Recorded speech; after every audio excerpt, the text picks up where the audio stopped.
insurrection, why isn't it enough that a violent mob breached the Capitol when when Congress was performing a core constitutional function? In some ways, that seems like a poster child for insurrection. Why is that not true? Well, I think what you're sort of saying is the famous quote. I don't know a definition of it, but I know it when I see it.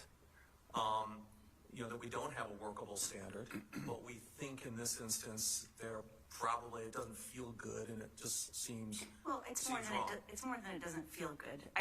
For purposes of this case, what we need to do is figure out whether what happened on January 6th, one of the things we need to do is figure out whether what happened on January 6th constituted an insurrection. We don't need to come up with a definition for all times and all circumstances. And I think most common sense thinking folk would look at it and say, you have sedition at one end of the spectrum, and you have levying war is the term that you've used, civil war maybe at the other end, but in between we have these things, insurrection, rebellion. I think we'd agree that insurrection is typically something less than rebellion. And I would agree with that in the case, and some of the authorities support it, but it's more than a riot.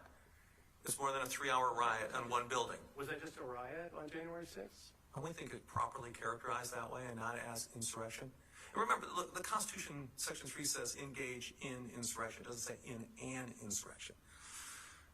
What's the significance of that?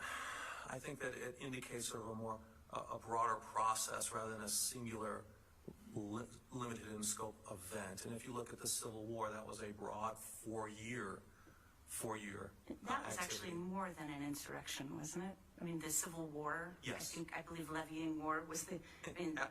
Insurrection is getting at something less than a war. Likely, yes. Wow.